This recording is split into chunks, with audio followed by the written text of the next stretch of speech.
দর্শক, এখন রয়েছে দেশের পূর্বাঞ্চল পরিস্থিতি নিয়ে বিশেষ আলোচনার জন্য স্টুডিওতে উপস্থিত রয়েছেন ঢাকা স্টক এক্সচেঞ্জের সাবেক প্রেসিডেন্ট এবং ডিসি ব্রোকার্স অ্যাসোসিয়েশন বাংলাদেশ ডিবির সভাপতি শাকিল রিজভী। আমরা কথা বলছি তার সাথে। আপনারা আমার সঙ্গে যোগ দিতে পারেন আলোচনায় 8189259398 নম্বরে ফোন করে। সেগুলো আপনাকে স্বাগত জানাচ্ছি আমাদের আজকের আয়োজনে। আমরা দিনের শুরুর বাজার পরিস্থিতি আনছিলাম, বেশ বাজার নিয়ে বিনিয়োগকারীদের মধ্যে কিছুটা আমরা দেখছি মিশ্র প্রতিক্রিয়া বা হতাশার জায়গাটা, এবং টার্নওভার, ভলিউম, সূচক সবকিছু মিলে অবস্থানটা আপনি কিভাবে দেখছেন? এই সময়ের ভিতরে আমার মনে হয় সর্বোচ্চ কম লেনদেন, এবং যখন আপনার লেনদেনের পরিমাণটা কমে যায় তখন একটা সিগন্যাল দেয় মার্কেটে যে মার্কেট বাড়ার কিন্তু একটা জায়গা তৈরি হয়, এবং যদি লেনদেনের পরিমাণ কম হয় তার মানে এই দামে কেউ আর বিক্রি করতে চাচ্ছে না, এবং এই জায়গাটাতে একটা আসার জায়গা আছে আর কি। এবং আপনি জানেন যে আমাদের লিকুইডিটিও কিছু প্রবলেম আছে, এবং অনেকগুলো কোম্পানি মানে ক্যাশ ডিভিডেন্ডের পরিবর্তে ব্যাংকগুলা বিশেষ করে বোনাস শেয়ার দিচ্ছে। স্বাভাবিকভাবেই তাদের ক্যাপিটাল বাড়াতে হবে, তার মানে ডিপোজিটের এগেনস্টে তার পেইড আপ ক্যাপিটাল বাড়াতে হবে, সেই জন্য বোনাস শেয়ার দিচ্ছে। এটা কোম্পানিটার জন্য ভালো, কিন্তু আপাতত একটা লিকুইডিটি ক্রাইসিসের মধ্যে পড়ে মার্কেট। এবং যেহেতু নতুন কোম্পানি, পুরান কোম্পানি সবাই বেশিরভাগই বোনাস শেয়ার ইস্যু করতেছে, এক্সপানশন হচ্ছে কোম্পানিগুলার, বোঝা যাচ্ছে গ্রোথ হচ্ছে। আমি বোনাস শেয়ার দিলে সেটাই বুঝি যে কোম্পানির প্রচন্ড গ্রোথ আছে এবং সেই জন্য সে টাকাগুলাকে ইউটিলাইজ করতেছে। তবে যদি সত্যিকারে তাই হয় তাহলে কোম্পানিগুলোর ভবিষ্যৎ ভালো। জি, একটু আসবে যে তারল্যর জায়গাটা আমরা আসতে চাই। এটি নিয়ে দীর্ঘ আমরা আলোচনা সবসময় করছি, এবং বিশেষ করে ব্যাংকিং সেক্টরের যে অবস্থা, ইন্টারেস্ট রেট, সঞ্চয়পত্রের সুদের হার, এই জায়গাগুলো আসলে অনেকদিন ধরে আলোচনা হচ্ছে। আসলে এই জায়গাটা আমরা কি করতে পারি? জি, জানেন যে ব্যাংকের ইন্টারেস্টের উপরে কিন্তু শেয়ার বাজারে ভালো একটা প্রভাব পড়ে, এবং ব্যাংক ইন্টারেস্ট বাড়লে বা সঞ্চয়পত্রের সুদের হার বাড়লে ইন্ডেক্স কিন্তু চাপের মধ্যে পড়ে। এবং আমরা যেটা সিঙ্গেল ডিজিট হওয়ার কথা, যেটা বেশ কিছুদিন ধরেই শুনতেছিলাম, সেটা কিন্তু এখনো বাস্তবায়ন হয়নি। এবং আজকের পত্রিকায় দেখলাম মাননীয় প্রধানমন্ত্রী এটার ব্যাপারে মানে সজাগ হয়েছেন এবং ভালো দৃষ্টি দিয়েছেন। আমি মনে করি এটা একটা পজিটিভ দিক। আমরা যারা পুঁজিবাজারে কাজ করি, যারা ব্যবসায়ী আছি, আমাদের কাছে কিন্তু এটা একটা খুব পজিটিভ দিক। যদি মনে করেন ইন্টারেস্ট রেটটা সহনীয় পর্যায়ে রাখা যায় এবং প্রধানমন্ত্রীর এই উক্তির মাধ্যমে, বক্তব্যের মাধ্যমে আমরা আস্থা রাখতে পারি যে সামনে একটা সহনশীল পর্যায়ে ইন্টারেস্ট রেটটা থাকবে এবং খুব বেড়ে যাবে না, তাহলে আমাদের মানে শেয়ারের দামের যে পতন হয় সেই জায়গাটা কিছুটা মিনিমাইজ হবে। এবং লিকুইডিটি এবং ইন্টারেস্ট রেট বাড়লেই কিন্তু আপনার টাকাগুলা এক জায়গায় চলে যায়, সেইখান থেকে আবার মার্কেটে আসার জন্য ইন্টারেস্ট রেট একটা বড় ফ্যাক্টর, এবং সঞ্চয়পত্রের সুদের আরও এটা একটা ফ্যাক্টর। জি, হ্যাঁ, সেগুলো আমরা একটু আসতে চাই যে ওভারঅল বাজারে যখন লেনদেন কমে যায় বা বিনিয়োগকারীদের মধ্যে যে অনাস্থার জায়গা তৈরি হয়, তখন ঘুরে ফিরে বেশ কিছু আলোচনার সঙ্গে আমরা সাম্প্রতিক সময়ে যে আলোচনাটি সবচেয়ে বেশি হচ্ছে সেটি হচ্ছে প্লেসমেন্টের যে বাণিজ্যটি। এটি নিয়ে এর আগে অনেক ধরনের আলোচনা আমরা করেছি, কিন্তু সাম্প্রতিক সময়ে এই জায়গাগুলো নিয়ে আরো বেশি কথা হচ্ছে। আইনগত দিক থেকে লক ইন পিরিয়ড, এই জায়গাগুলো আসলে আপনার মতামত শুনতে চাই। জি, আপনার যদি আপনি প্লেসমেন্টের কথাও বাদ দেই, একটা মার্কেটে কিন্তু একটা টাইম বুলিশ ট্রেন্ড চলে, কিছু সময় একটা মানে নিম্নমুখী চাপ থাকে, আবার মানুষের আশা হয়, হতাশা, মানুষের মনের মতোই এটা কাজ করে। কখনো খুব একটা ভালো মুডে থাকে মার্কেট, কখনো একটু আবার এটা চেঞ্জ হয়ে যায়, হয়তো সহসাই আবার এটা চেঞ্জ হবে। তবে এটা হলো মার্কেটের ধর্ম, আপস অ্যান্ড ডাউন, কখনো খুবই বুলিশ থাকে, কখনো কোনো কারণ ছাড়াও এটা একটা স্লো থাকে। কিন্তু যে আপনি যে জিনিসটা বলতেছেন যে প্লেসমেন্ট শেয়ার তো অবশ্যই থাকতে হবে, এবং প্লেসমেন্ট নতুন কোম্পানিগুলা গ্রো করার জন্য প্লেসমেন্টে শেয়ার কিনবে, এবং সেটা খুবই আশার কথা। কিন্তু আমাদের Bangladesh security exchange commission placement শেয়ারের এবং যে আইপিওর সে একটা ক্যাপিটাল রেইজ, যেটা প্লেসমেন্ট শেয়ার বলতে মানে ক্যাপিটাল রেইজ একই কথা, ওই প্লেসমেন্ট শেয়ারই। এই ক্যাপিটাল রেইজ করার যে বিধিমালা সংশোধন করে তৈরি করা হয়েছে সেটা কিন্তু খুবই উপযোগী ছিল। আনফর্চুনেটলি কিছু লোকজন সেটার মানে ঠিকমতো ব্যবহার বা আইনের ফাঁক দিয়ে অন্যায়গুলা করার চেষ্টা করে। এবং অনেক জায়গায় আছে যে সিকিউরিটি এক্সচেঞ্জ কমিশনের আইন ভেঙে তারা ব্রোকারেজ হাউসে মনে করেন ট্রেড করার জন্য লোক পাঠাচ্ছে, কমিশন নিচ্ছে। এগুলা তো ভালো না, এগুলো একটা মার্কেটের জন্য খুবই খারাপ। সুতরাং এই প্রেক্ষিতে যে জিনিসটা হচ্ছে, এটা কিন্তু বাংলাদেশ সিকিউরিটি এক্সচেঞ্জ কমিশনের নজরে আসার পরে এটা তাৎক্ষণিকভাবে মাননীয় চেয়ারম্যান একটা কমিটি করে দিয়েছেন, এবং আমি আশা করি সেটা থেকে যে জায়গাগুলোতে দুর্বলতা আছে সেই জায়গাটাতে শক্ত হাতের সাথে দমন করা যায়, এবং প্লেসমেন্টেও যাতে মানুষ উদ্বুদ্ধ হয়, আবার at the same time secondary মার্কেটটাকেও ক্ষতিগ্রস্ত না করে সেটা লক্ষ্য রাখতে হবে। এবং আপনি প্লেসমেন্টে যারা কিনবেন তারা যদি কোনো কারণে এক্সিট রুট হিসেবে সেকেন্ডারি মার্কেটে লিস্টেড হতে চান, তো সেকেন্ডারি মার্কেট ভালো না থাকলে তো প্লেসমেন্ট বিক্রি করবেন কিভাবে? এখন প্রশ্ন আসে যে এটা লকিং পিরিয়ড কত থাকবে, এই সমস্ত নানা রকম প্রশ্ন মানুষ করতেছে। এবং যেটা বিদ্যমান আইন যেটি রয়েছে সেটি আসলে ইন্টারন্যাশনাল বেস্ট প্র্যাকটিস। এখন ইন্টারন্যাশনাল বেস্ট প্র্যাকটিস আমরা যখন আলোচনা করব, শুধু শেয়ার বিক্রির জায়গাটা যদি আমরা আলোচনা করি তাহলে কিন্তু ঠিক হচ্ছে না। আপনি টোটাল জিনিস সামগ্রিক বিষয়টি কিন্তু টোটাল জিনিসটা ইন্টারন্যাশনাল বেস্ট প্র্যাকটিস আলোচনা করতে হবে। শুধু শেয়ার বিক্রির জন্য 1 বছর বোম্বেতে আছে সেইটাই যদি আলোচনা করেন সেটা তাহলে ঠিক হচ্ছে না। ওদের প্লেসমেন্ট কিভাবে হয় সেটাও আলোচনা করতে হবে, কারা প্লেসমেন্ট কিনে সেটাও আলোচনা করতে হবে। এখানে উদ্দেশ্যটা হচ্ছে প্লেসমেন্ট করে কোনোভাবে শেয়ারটা বিক্রি করা, অফলোড করে দেওয়া। এটা তো প্লেসমেন্টের উদ্দেশ্য না। উদ্দেশ্যটা ঠিক রাখতে হবে, উদ্দেশ্যটা ঠিক, আইনগত ভিত্তিগুলো। এবং যিনি প্লেসমেন্ট কিনছে কোম্পানিটা যদি ভালো হয় উনার জন্য ভালো, যদি লিস্টেড হয় তাদের জন্য ভালো। এটা তো জিনিসটা খুবই ভালো জিনিস, কিন্তু কোনোভাবে এটা ব্যবহারটা আসলে কতটুকু ভালো হচ্ছে সেটি হচ্ছে আমাদের দেখতে লাগবে। আমাদের কিছু দর্শক ফোন রয়েছে, আমরা নিয়ে নিতে চাই। প্রিয় দর্শক, নাম বলে দ্রুত প্রশ্নটি করবেন। হ্যালো। জি, শুনতে পাচ্ছি। আপনি প্লেসমেন্টের মাধ্যমে টাকা চলে যাচ্ছে এই বিষয়টা সামনে আনছেন, জি, এবং এটাও বললেন যে হাউসে যে প্লেসমেন্ট বিক্রি করা হচ্ছে, অথচ আপনাদের সাবেক সভাপতি লালি সাহেব এই জিনিসটা পুরোপুরি বিরোধিতা করতেছে।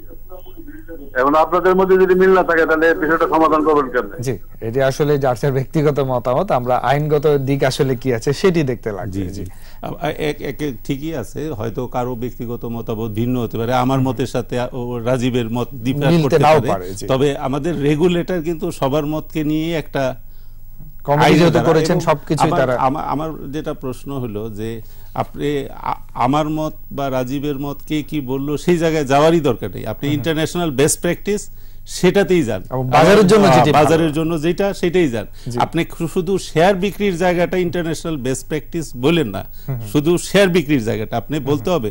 আমি আর একটু ক্লিয়ার করি প্লেসমেন্ট জিনিসটা কি, এটা নাইলে মানুষ কিন্তু একটু কনফিউজ। এটার প্লেসমেন্টটা কেন হয়, কি কারণে হয়, কি উপকার হয়, মানে একটা ফ্যাক্টরির জন্য কি উপকার হয়। প্লেসমেন্টটা হচ্ছে একটা ফ্যাক্টরির মানে খুবই উৎপাদন ভালো হচ্ছে, খুবই ভালো অবস্থানে আছে, তার তাৎক্ষণিক মনে করেন 20-25 কোটি টাকা দরকার, এখন ব্যাংক থেকেও নিতে পারতেছে না, আইপিওটা ইস্যু করাও তার জন্য সময় সাপেক্ষ ব্যাপার। সে তার ভেঞ্চার ক্যাপিটাল, মিউচুয়াল ফান্ড অথবা HNI, হাই নেটওয়ার্থ ইনভেস্টর, তাদের থেকে অল্প কিছু লোকের কাছ থেকে 20 কোটি টাকা 25 কোটি টাকা সে মানে ক্যাপিটাল রেইজের অনুমতির মাধ্যমে তার ফ্যাক্টরিটা আরো ভালো অবস্থানে নিয়ে যাওয়ার চেষ্টা করে, এটাই হলো উদ্দেশ্য। এখানে যে ভেঞ্চার ক্যাপিটাল, মিউচুয়াল ফান্ড, তারপরে আছে অল্প কিছু সংখ্যক হাই নেটওয়ার্থ ইনভেস্টর, যেটাকে বিদেশে বলে সফিস্টিকেটেড ইনভেস্টর, অনেকে বলে অ্যাঙ্কর ইনভেস্টর, অনেকে বলে মানে তারা হইলো লিড ইনভেস্টর। তারা ওই কোম্পানিতে যাবে, দেখবে, অ্যাকাউন্টস দেখবে, বুঝবে, প্লেসমেন্টধারী শেয়ার হোল্ডাররা, এবং বিনিয়োগ করবে। এবং তারা অ্যাকাউন্ট সম্পর্কে এত এক্সপার্ট হবে এবং এত দূরদর্শী হবে, ওই প্লেসমেন্ট ইনভেস্টর আছে দেখেই কিন্তু আইপিওরা অ্যাট্রাক্ট হবে। জি জি, যে আমাদের সাথে লিডার আছে, ভালো ভালো ভালো বোঝদার লোক আছে। কিন্তু এবং তাদের পরিমাণ, শেয়ারের সংখ্যার পরিমাণও কোটির উপরে হইতে হবে। এরকম 5000 শেয়ার, 10,000 শেয়ার, এটা তো কি ধরনের প্লেসমেন্ট হইল? এবং যাদের নাম আছে তারা কতটুকু শেয়ার বাজার সম্পর্কে জানে সেটাও একটা প্রশ্ন রয়ে গেল। এই সবকিছু মিলেই কিন্তু আসলে প্লেসমেন্টের বিষয়টি আসে। মানে ইন্টারন্যাশনাল বেস্ট প্র্যাকটিস করলে আপনি এ টু জেড বেস্ট প্র্যাকটিস করেন, থেকে শেষ পর্যন্ত সবটাই লাগবে। আমারটাও শোনার দরকার নাই, কারোটা শোনার ব্যক্তিগত কারো মতামত প্রয়োজন আছে কিনা, আন্তর্জাতিক আমরা ভাবে এটা কোনো স্বীকৃতি কিছু আবিষ্কার করতেছি না, কিন্তু এগুলো প্র্যাকটিসই রয়েছে। তবে একটা জিনিস হলো বাংলাদেশের প্রেক্ষাপটে ইন্টারন্যাশনাল বেস্ট প্র্যাকটিস হলো নাম্বারগুলো ঠিক থাকে। জি জি, এই জায়গাগুলোতেও খুব যত্ন নজর দিতে হবে। আমরা একটা ছোট্ট বিরতি নিয়ে তারপর আলোচনায় ফিরে আসি। প্রিয় দর্শক, আমরা ছোট্ট একটি বিরতি নিচ্ছি, আশা করছি আমাদের সঙ্গেই থাকবেন। স্বাগত আবারও 21 বিজনেসে। দর্শক, বিরতির আগে দেশের পুঁজিবাজার পরিস্থিতি নিয়ে কথা বলছিলাম মেট্রো স্ট্রিমের সৌজন্যে, এবং বিরতির আগে পুঁজিবাজার পরিস্থিতি নিয়ে কথা বলছিলেন ডিসি বুক অ্যাসোসিয়েশন বাংলাদেশ টিভির সভাপতি শাকিল রিজভী। আমরা তার সাথে আলোচনায় ফিরছি আরো কিছু ফোন নিয়ে। প্রিয় দর্শক, নাম বলে প্রশ্নটি করবেন। হ্যালো হ্যালো হ্যালো, জি শুনছি। হ্যাঁ, আমি উত্তরা থেকে বলছি লীলা। আচ্ছা, আমি একটা বিষয় জানতে চাচ্ছি, সেটা হচ্ছে এই যে ফার্স্ট জনতা মিউচুয়াল ফান্ড, এটা 19-এ তো ক্লোজ হয়ে যাওয়ার কথা ছিল, হ্যাঁ, তো এবং এটার ভ্যালু হচ্ছে 11 টাকা 17 পয়সা। বাট এটা এই কারণে আমি 2017 ডিসেম্বরে আমি অনেক টাকার কিনলাম, যা প্রায় 32 লাখ টাকার, কিন্তু এখন এটা জানা যাচ্ছে যে এটা না, আরো 5 বছর বাড়িয়েছে। এটা কি কারণে? জি, ধন্যবাদ আপনাকে। দর্শকের প্রশ্নটির অ্যানসার যদি আপনি দিয়ে তারপর আমরা অন্য বিষয়ে যেতে চাই। মানে মিউচুয়াল ফান্ড নিয়ে বলছিলেন যে ক্লোজিং মিউচুয়াল ফান্ড ছিল, কিন্তু ক্লোজ না, এখন ওটা আরো মেয়াদ বাড়বে, সে বিষয়ে এখন উনি জানতে চাচ্ছেন। আসলে এটি নিয়ে অনেক আলোচনা হয় মাঝে মধ্যেই। জি, আমার যেটা মনে হয় যে যেটা যে অ্যাসেট ম্যানেজমেন্ট কোম্পানি যারা বাড়িয়েছেন, এটা সিকিউরিটি অ্যান্ড এক্সচেঞ্জ কমিশনে অ্যাপ্লাই করছেন এবং তাদের কোনো যৌক্তিক ছিল নিশ্চয়ই, সেই কারণে বাড়িয়েছেন। এবং ওই সময় বাজারে এই শেয়ারগুলো বিক্রির যে চাপ আসবে সেইটার কারণেও হইতে পারে, আমি ঠিক শিওর না। এটা আসলে সিকিউরিটি অ্যান্ড এক্সচেঞ্জ কমিশনই ভালো বলতে পারবেন, কি নিশ্চয়ই কোনো একটা ভালো উদ্দেশ্য ছিল। কিন্তু এই জায়গাটা প্রায় সময় আমরা মিশ্র প্রতিক্রিয়া পাই যে আমি তো ঘোষণা দিয়েই আসলে বিনিয়োগকারীদের আকৃষ্ট করছি, এটিকে ওপেন এন্ড না ক্লোজ এন্ড, কিন্তু একটা সময় গিয়ে এটিকে আরো মেয়াদ বাড়ানো, এই জায়গার যৌক্তিকতা আসলে আপনি কতটুকু দেখেন? তবে যখন আমরা ডিক্লেয়ার করি যেটা উনি বললেন, তবে অবশ্যই বিনিয়োগকারীর তো একটা যৌক্তিক প্রশ্ন, কিন্তু তার তো যৌক্তিক প্রশ্ন যে সেটা আপনার এই টাইমের ভিতরে বিক্রি হবে, ক্লোজ করতে হবে। আমার মনে হয় যে এই জায়গাগুলোতে মানে আমার মনে হয় যে দেখা উচিত যাতে মানে কমিটমেন্ট থেকে যাতে না সরে যায়।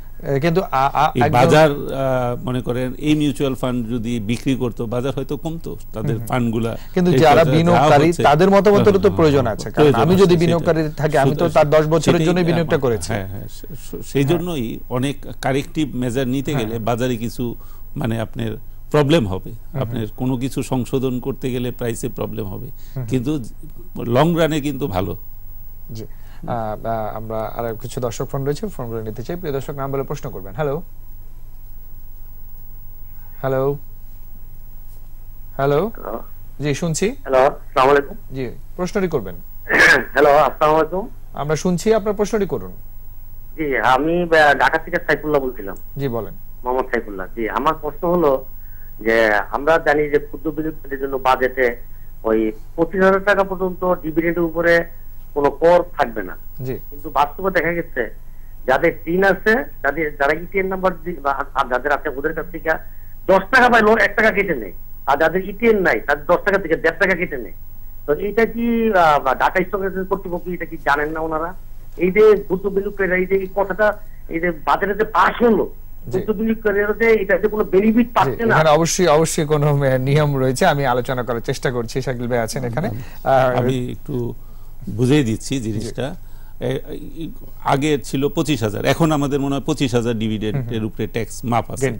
সেটা আমরা ভবিষ্যতে চাচ্ছি যে 1 লাখ টাকা বাড়ানোর জন্য 1 লাখ টাকা প্রতিবারই আপনাদের এই প্রস্তাবনা প্রতিবারই থাকে, গ্রহণ করবে কিনা আমি জানি না। এবারও আমাদের প্রস্তাব থাকবে যে ডিভিডেন্ডের উপরে ট্যাক্সটা মানে মাফ করা, 1 লাখ টাকা পর্যন্ত মাফ করা, তাহলে মানুষ বিনিয়োগে উৎসাহিত হবে। তো উনার যেটা প্রশ্ন যে 25,000 টাকা যদি আমার মাফ হয়, তাহলে আমার এখান থেকে ডিভিডেন্ড আমি 500 টাকা পাইলাম, তাহলে কাটলো কেন?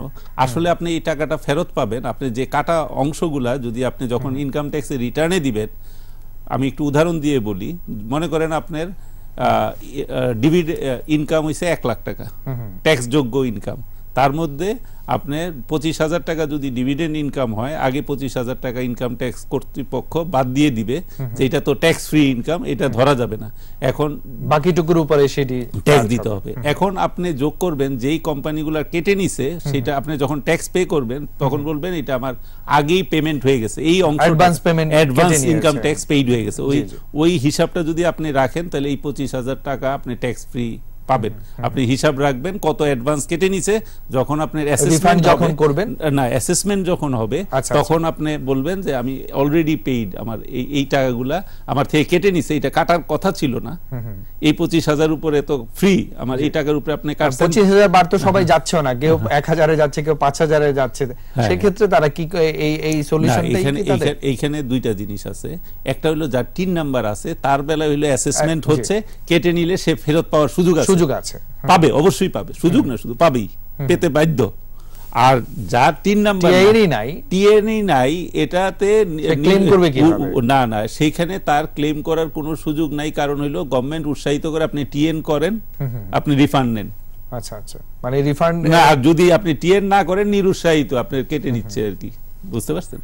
ওইটা আশা আসলে এখানে কিন্তু ঢাকা স্টক এক্সচেঞ্জের করণীয় কিছু না, এটা জাতীয় রাজস্ব বোর্ড এটা দেখবে।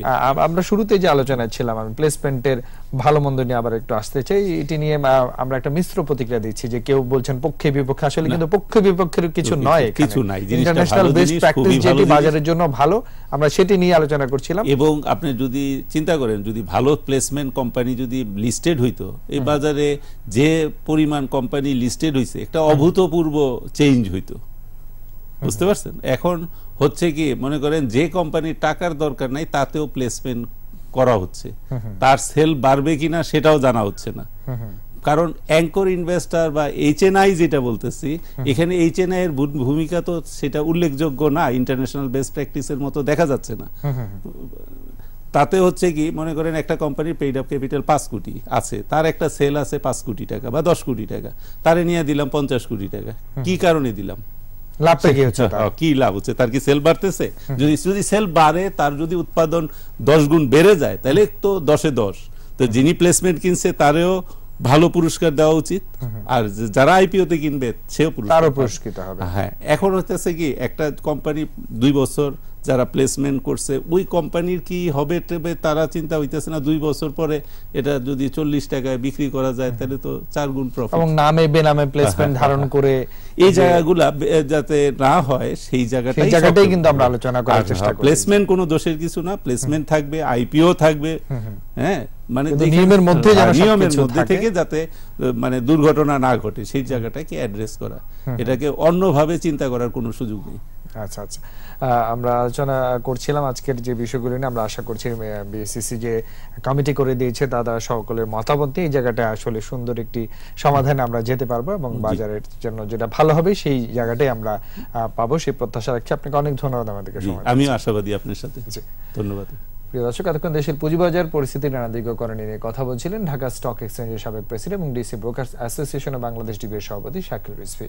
দর্শক, এবারে নিচ্ছে আরেকটা বিরতি, বালাদের ট্যাবরে ফিরে আসবে 21 বিজনেস। ততক্ষণ আমাদের সঙ্গেই থাকুন।